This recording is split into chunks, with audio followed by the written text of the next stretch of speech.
It's 6:01, July 20th, 2026, and we'll have our regular board meeting. I would stand for our pledge. Pledge allegiance to the flag of the United States of America, to the republic for which it stands, one nation, under God, indivisible, with liberty and justice for all. Honor the Texas flag. I pledge allegiance to thee, Texas, one state, under God, one and indivisible. Heavenly Father, thank you for today. Thank you for your strength and your mercy. Please be with those that are down south, our first responders, and people in need. We lift up Ms. Mason as she goes through gallbladder surgery and be with the Mason family. In Jesus' name, amen. All right, do we have any visitors? Few campus folks, but I don't see any outside visitors. Mr. Mansinger, Ms. Ham, out of maintenance transportation, Mr. Neal from the high school, Ms. Gillum, you don't know very well, and Mr. Roy, out of chief of police here. All right, for reports, starting with A, we've got our 26-27 faculty handbook and change sheet. Should have been uploaded in your board book, board report. Any questions on that?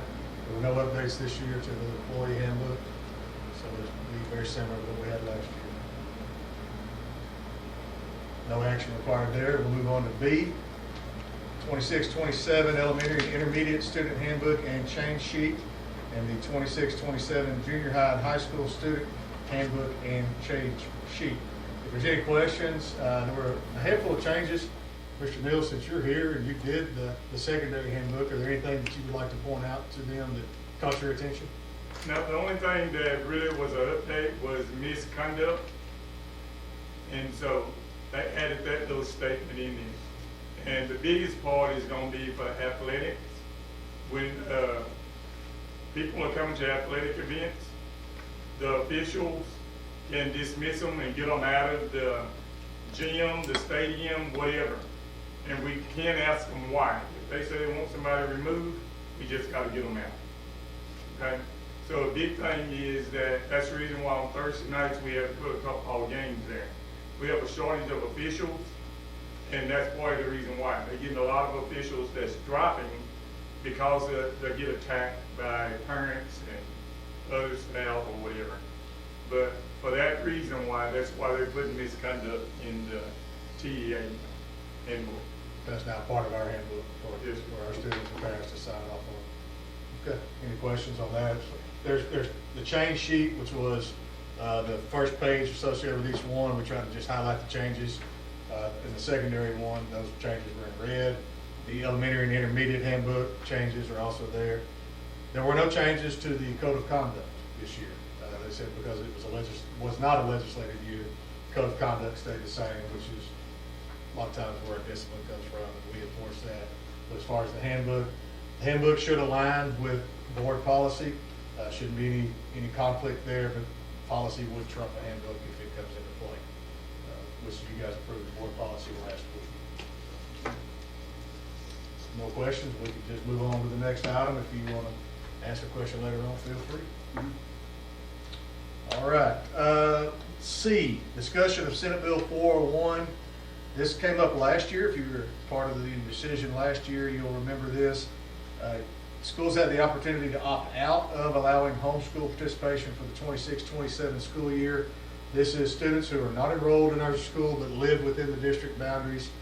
We had to take action to either allow them, we had to take action to not allow them. The law came out that they were allowed to unless the board voted not to. Last year, our board voted to not allow them to participate in our extracurricular activities if they were not enrolled as full-time students here in our district. We do not have to take action on that this year if we want to continue that same stance. If we want to change our stance, then we have to take an action, which we can't do at this time, but we can put that on the agenda.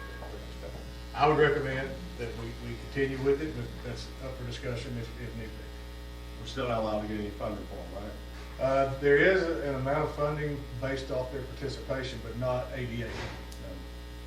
It's meant to try to offset some of the costs for uniforms and officials and things like that, but it's not the same as funding them as Right. students. It's minimal. And if we opted in, It's not just kids that live in our school district. Right. We are the closest school. Yes. So if all the others around here say no, then we have to take all of the kids Right. allowed. We'll be forced to take other students. from Yes. other- The closest school district. Yes. Yeah. And I'm not certain which one is our closest district, to us. It's a pretty good ways off. As far as I know, everybody around us is opted out. I don't know anybody that's taken it. There was some more stuff too, the money didn't offset at all, there's more things we'd be responsible for than the money would. Well, we were Discipline, concerned. because they're not students here, so if something Right. happens at a game, how do you, I mean, other than not letting them play, how do you hold them to the same standard as the kids that And go? how do you determine eligibility, how do you require attendance and practice, and consequences? And homeschool has programs, they have programs in Fuel War and all that, for sports, softball, I mean, everything. Correct. Has there been any kids, like, is there a number of, like, in the area that has tried? To my knowledge, last year, we might have had one or two reach out to us when this was a hot topic. Prior to that, I could count on less than one hand in 15 years, how many would call and say, hey, we're homeschooled, can we play ball there? Well, I feel like if you changed it, Yeah. then it just opens it up, especially with the radius and stuff, I mean, then phone calls back Yeah, there's programs that take care of those, I'm with state, even the way. We don't have a high demand for that. Most of the time, when our students in this community go to homeschool options, a lot of times just to meet a travel need, a work need, a home situation need, it has little to do with their participation. And those aren't the students that are wanting to participate anyway, because they're having to work jobs or take care of siblings, or the traditional school setting doesn't suit them, and they're not looking for that social interaction.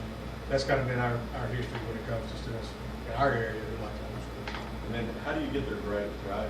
Mom and dad still want to play Friday night, they failed, now we gotta forfeit the whole season because we don't have accurate grades. It would open up a Pandora's box. Yeah, yeah, so. If you guys don't wanna allow it, we can continue doing what we're doing, we don't have to take action. It was just a point for you guys to know about and discuss.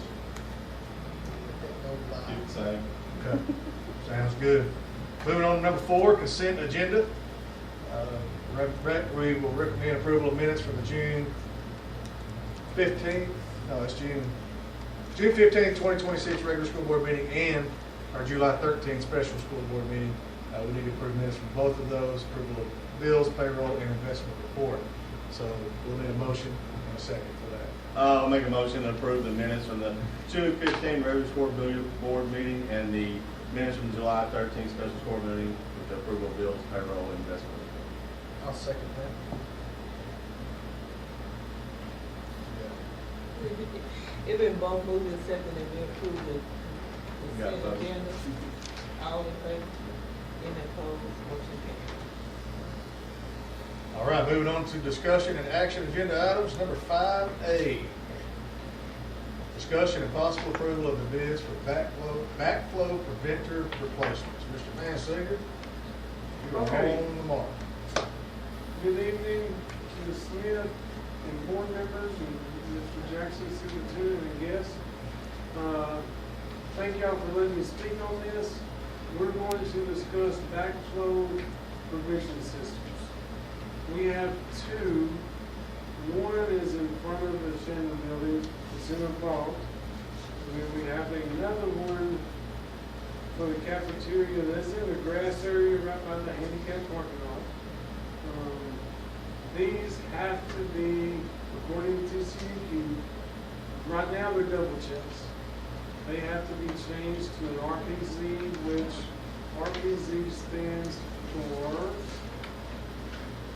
Reduced Pressure Zone Backflow Prevention Assemblies. If you look at the handout that I put X's on the second page, the last one that has a star by, where it talks about backflow prevention requirements in Texas, the Texas Plumbing Authority, from Texas Plumbing Authority, RPZ assemblies are required by the TCEQ in any area that has a hazard. Cafeteria, kitchen equipment, multi-purpose building would be the commercial washers, all that stuff has the chance to backflow into the public water and contaminate that water.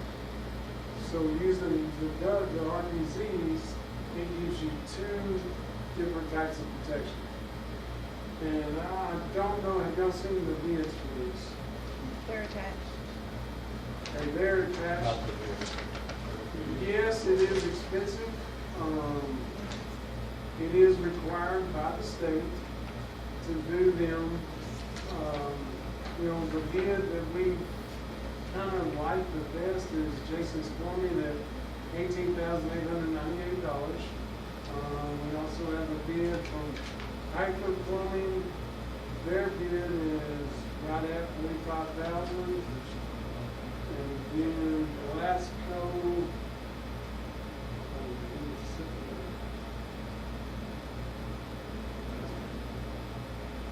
Glasgow's bid is $17,425.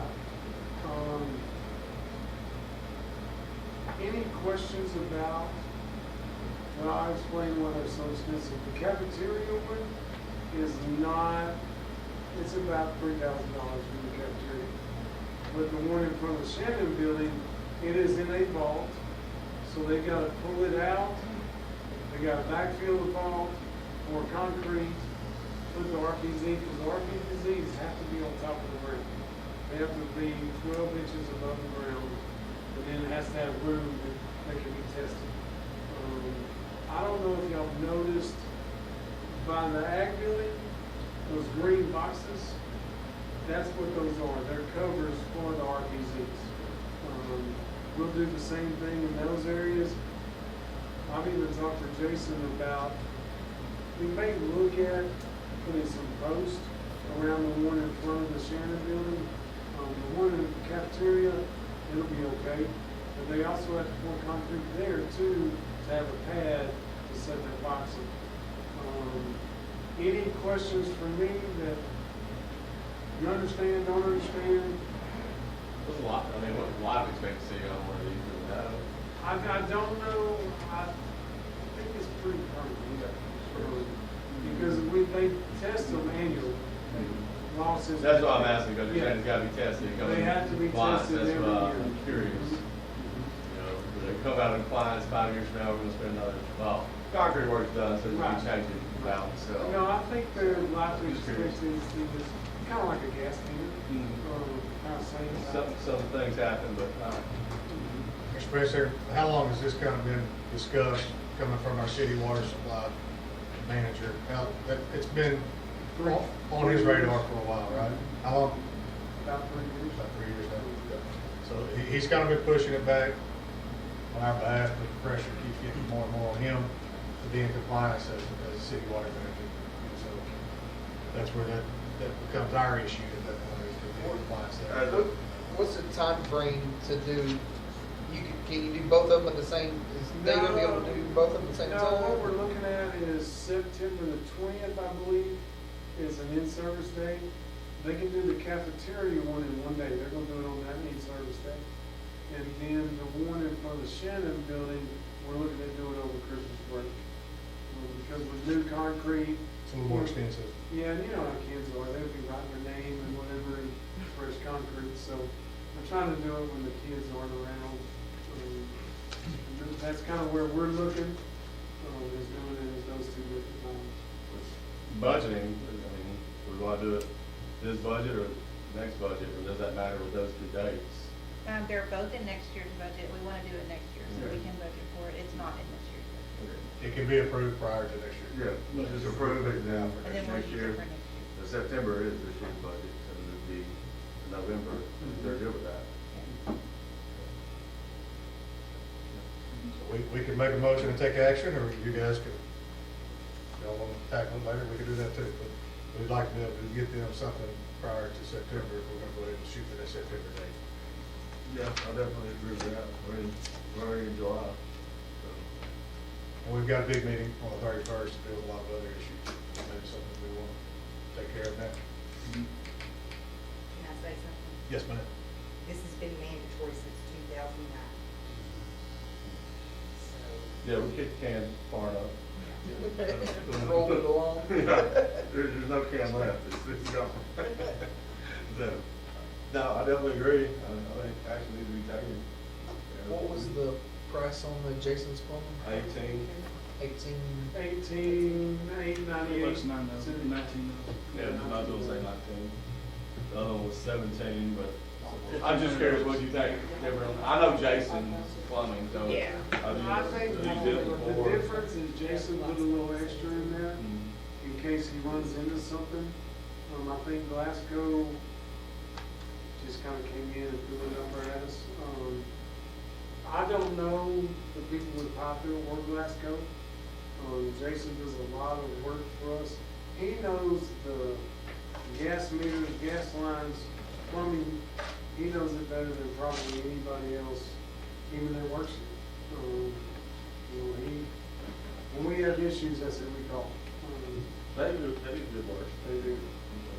And he said, if it only costs $15,000, and, he understands that it'll go down, or it could be a little extra, but he put enough buffer in there to cover anything else in there. I'm good with that.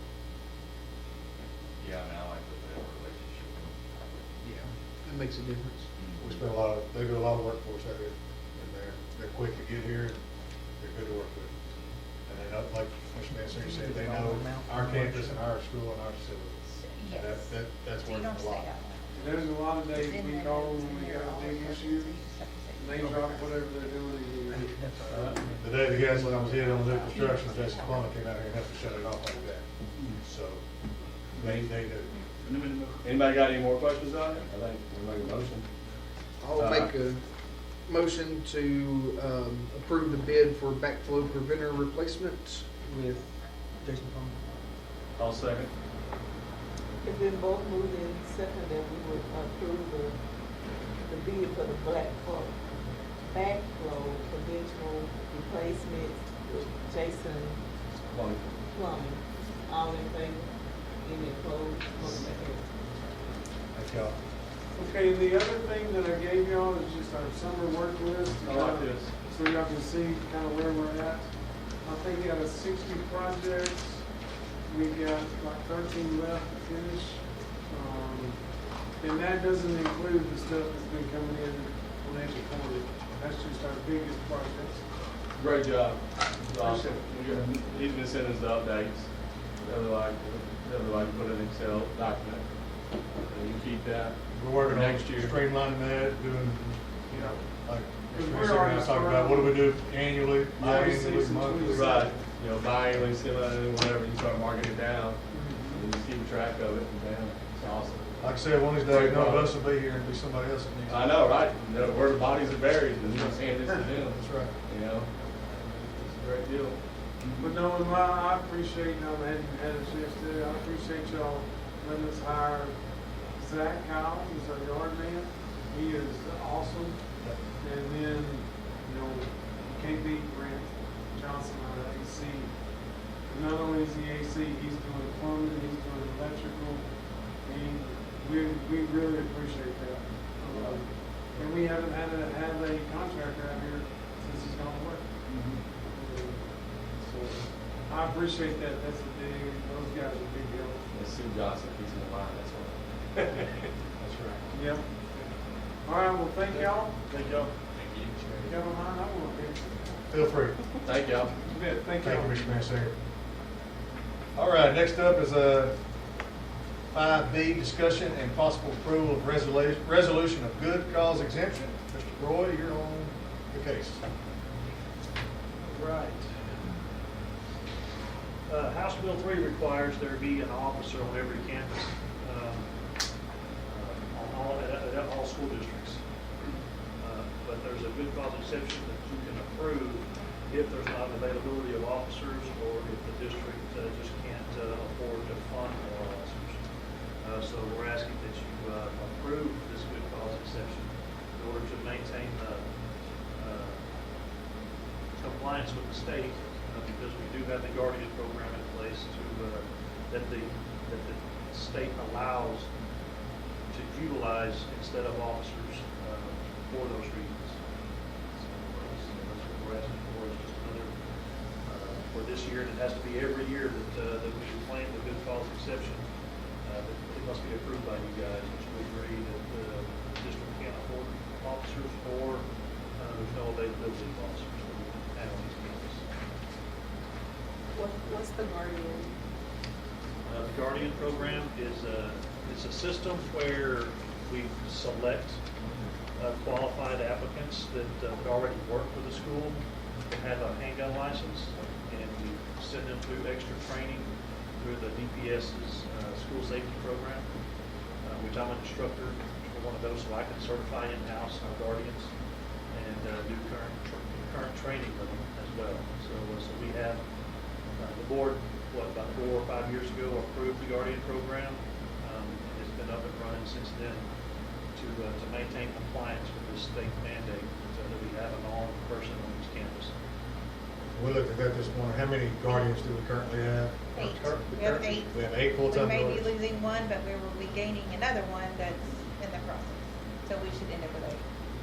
Which is twice the number we have to have for compliance. So we're required to have that armed person during school days, every day there's a school concessions on each campus.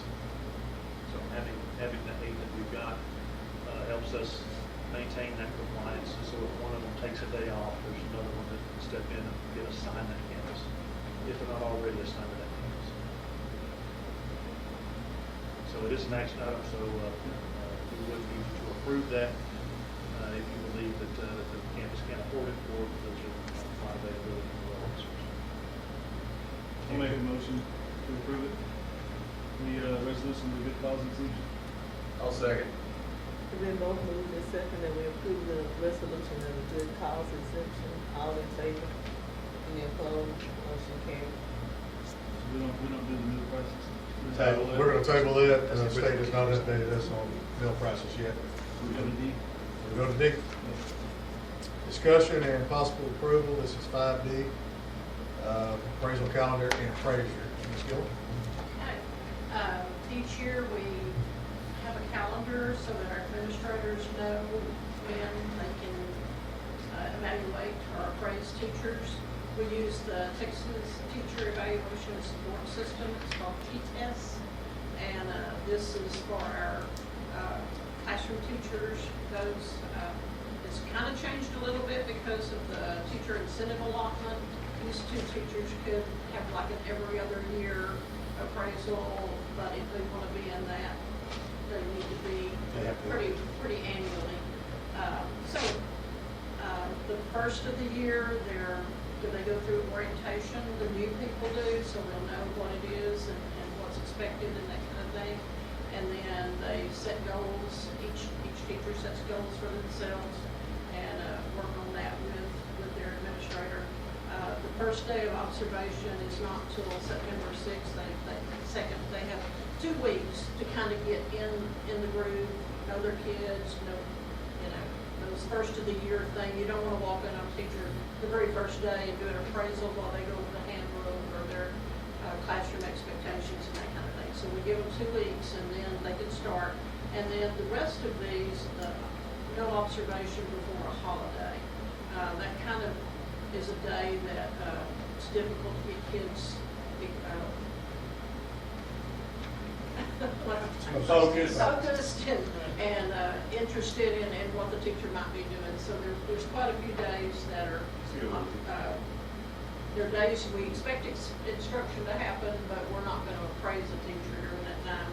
And then toward the end of the year, they go back to their goals and go through those, make sure that they're accomplishing what we need to, and then go over those with the administrators.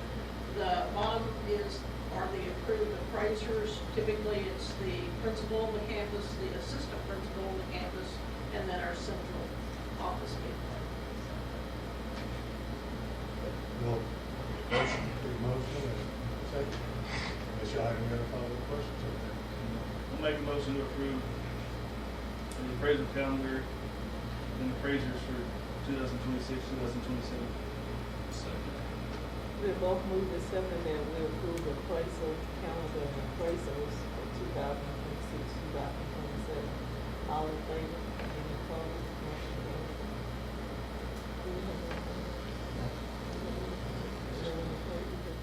We do this person. Trying to keep us there all night. All right, it is 6:26, and we're gonna go in a closed session.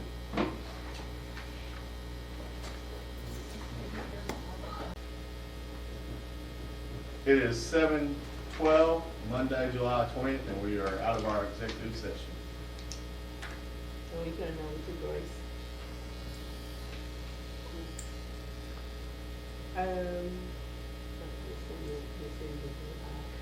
So the new hires are Diana Creel, she'll be for English 3 and 4. Jason Myers, high school math, English 2, I'm sorry. Celeste Nations, elementary sped teacher. The resignations are Michelle Cole, Jennifer Dudley, Dina Miley, and Melissa Stitt. I believe that's how you pronounce it. I make a motion to approve the new hires and accept the resignation of those. Just thank you. I'll second that.